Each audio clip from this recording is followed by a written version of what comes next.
추락하는 이유라는 제목으로 우리 말씀을 묵상하도록 하겠습니다. 자, 오늘 추락의 상징적인 눈에 보이는 것이 바로 금방패에서 노수로 만든 방패로 바뀌었다라는 눈에 띄어난, 눈에 잘 보이는 그 부분을 통해서 잘 알 수 있습니다.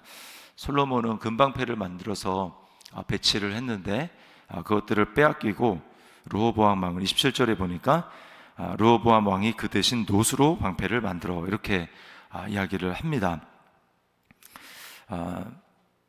우리가 하나님 앞에 순종하며 살아갈 때 꼭 물질적인 형통 그것들을 포함해서 전반적으로 하나님이 내가 스스로 높이지 않아도 하나님이 나를 높여주시는 삶을 살게 됩니다.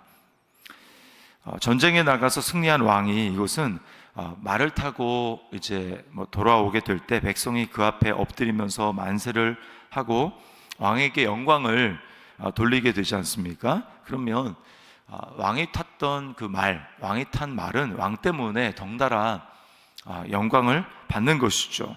그런 원리와 같습니다. 내가 하나님과 함께 동행하게 되고 하나님과 함께 행하게 되고 하나님께 엎드리고 하나님께 순종하고 그렇게 나가게 될 때 하나님은 영광스러운 분이기 때문에 그 영광스러운 분의 영광이 그 영광을 나도 이렇게 누리게 되는 것입니다.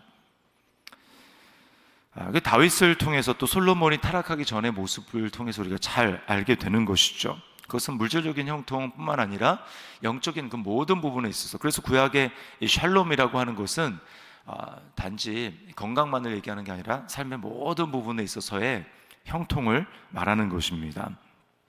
하나님을 경외하고 사랑하던 솔로몬 때의 영광이 금과 같았다면 이제 하나님을 떠난 아들 르호보암 때의 영광은 놋과 같은 영광으로 바뀐 것입니다. 왜 그러면 이렇게 되었는가? 그것은 바로 불순종하게 된 것인데, 그 불순종의 씨앗은 바로 자녀 양육으로부터 시작이 되었다고 볼 수 있습니다. 21절 말씀에 보면 솔로몬의 아들 르호보암은 유다 왕이 되었으니, 그리고 끝에 뭐라고 되어 있습니까? 그의 어머니의 이름은 나아마요 암몬 사람이더라. 그리고 이제 다시금 이제 르호보암이 죽을 때에 다시 어머니가 암몬 사람이다라고 하는 것을 그러니까 이제 앞뒤에 동시에 기록하게 함으로써 어머니가 매우 중요하다라고 하는 것을 보여줍니다. 암몬 사람이다. 이것이 바로 르호보암의 마음이 어디로 기울어질 것인지를 미리 예견할 수 있는 부분입니다. 암몬 사람이라는 거, 어머니가 암몬 사람이라는 것은 이제 자식도 우상 숭배자가 될 수 있다는 걸 보여주는 것이죠. 암몬의 신은 인신 제사를 드리는 몰렉이라고 하는 그 신을 섬깁니다. 하나님이 혐오하시는 우상이죠. 우리는 가끔 이제 현대 시대를 살아가다 보면 간혹 어린 자녀에게 신앙을 이렇게 교육하고 하는 부분을 매우 꺼려하는 분들이 가끔 있습니다. 그러면 어렸을 때부터 종교적인 자유를 좀 침해하는 것 아닌가라고 생각을 하는 것이죠. 그러나 그것은 마귀에게 속는 것입니다. 왜냐하면 이미 이 세상은 영적으로 기울어진 운동장이기 때문에 그래요. 거짓 쪽으로, 하나님을 반대하는 사상과 불순종 쪽으로, 또 마귀 쪽으로 기울어져 있습니다. 그냥 가만히 있다면 그것은 그냥 가만히 있는 게 아닙니다. 중립이 아닙니다. 이미 거짓과 불순종과 마귀 편으로 쏠릴 수밖에 없는 그런 상태 가운데 있다는 것을 우리는 영적으로 분명히 직시를 해야 합니다. 오늘날 마귀는 세상 신으로서 각종 매체들과 철학 사상으로 하나님이 없다라고 하고 사람들의 눈과 귀를 사로잡고 있습니다.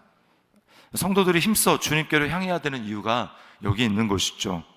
히브리서 2장 1절에 그러므로 우리는 들은 것에 더욱 유념함으로, 뭘 들었습니까? 복음이죠. 더욱 유념함으로 우리가 흘러 떠내려가지 않도록 함이 마땅하니라.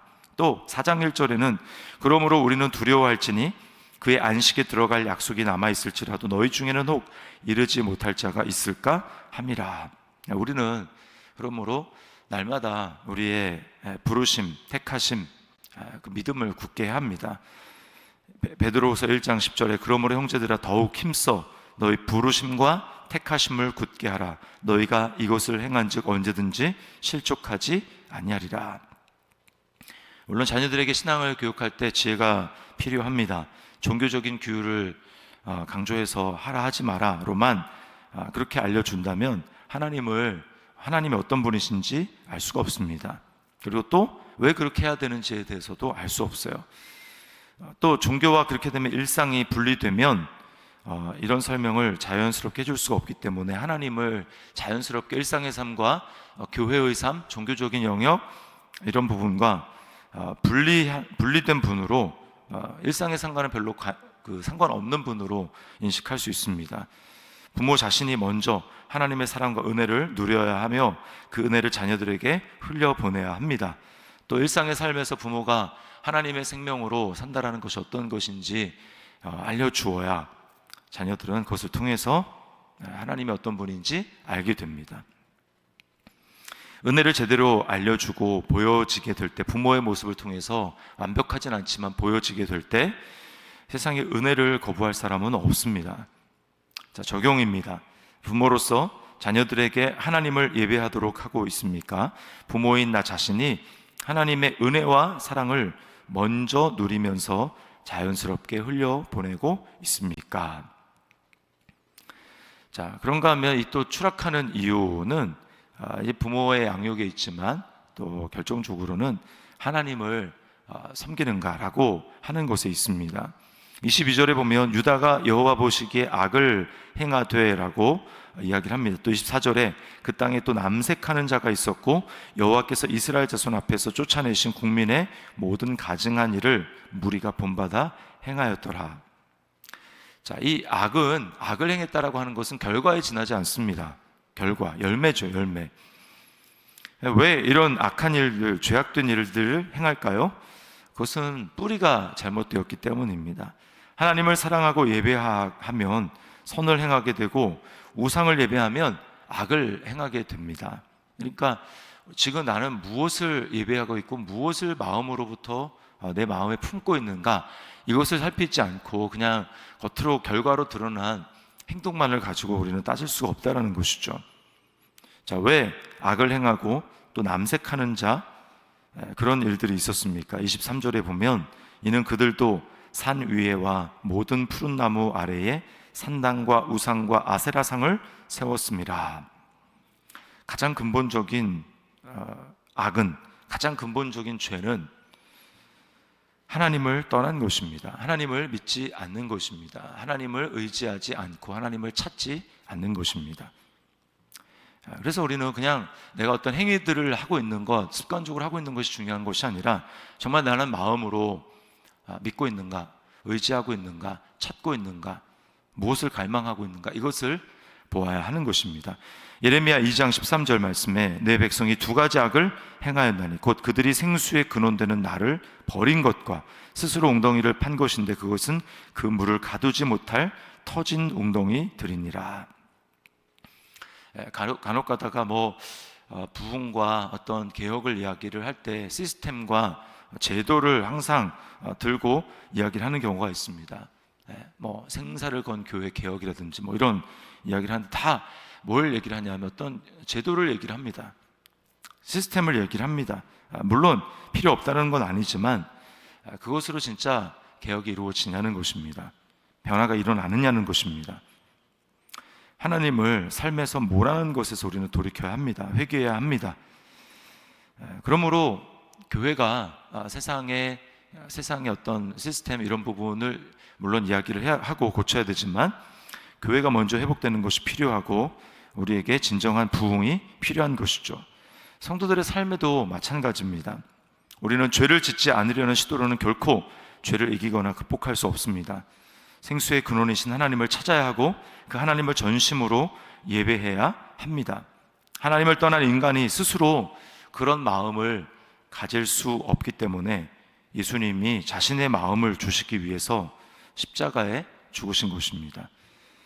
죄로 죽은 우리 마음을 가져가시고 성령으로 살아있는 주님 자신의 마음을 우리에게 대신 넣어주신 것입니다.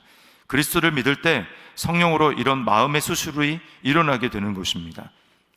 그러므로 성도인 내가 날마다 해야 하는 것은 이 그리스도 안에 있는 믿음으로 날마다 나의 마음을 새롭게 하는 것입니다. 이번 주 우리 암송해야 될 말씀이 너희는 이 세대를 본받지 말고 오직 마음을 새롭게 함으로 변화를 받아 하나님의 선하시고 기뻐하시고 온전한 뜻이 무엇인지 분별하도록 하라 라고 하는 말씀이죠. 마음을 새롭게 하는 것, 내 마음의 중심에 무엇이 있는가 라고 하는 것을 날마다 우리는 살피고 그 마음의 중심에 하나님을 두어야 하는 것입니다. 그러므로 성도인 내가 날마다 해야 하는 것은 그리스도 안에 있는 믿음으로 날마다 나의 마음을 새롭게 하는 것입니다. 내 마음에 그리스도를 주로 고백할 뿐만 아니라 그리스도를 주로 삼아 거룩하게 해야 한다고 베드로전서 3장 15절 말씀에 말씀을 합니다. 하나님에게서 독립하려고 하고 스스로 선을 행하려고 하는 나의 옛 자아를 깨달을 때마다 부인하고 십자가에 못 박아야 합니다. 자, 적용입니다. 하나님을 떠나고 하나님을 믿으며 의지하지 않는 것이 근본적인 죄이며 악임을 깨닫고 있습니까? 날마다 마음을 새롭게 하기 위하여 말씀과 기도의 자리로 나아가며 하나님의 은혜를 구하고 있습니까? 그렇게 할 때만 우리는 추락하지 않을 수 있습니다.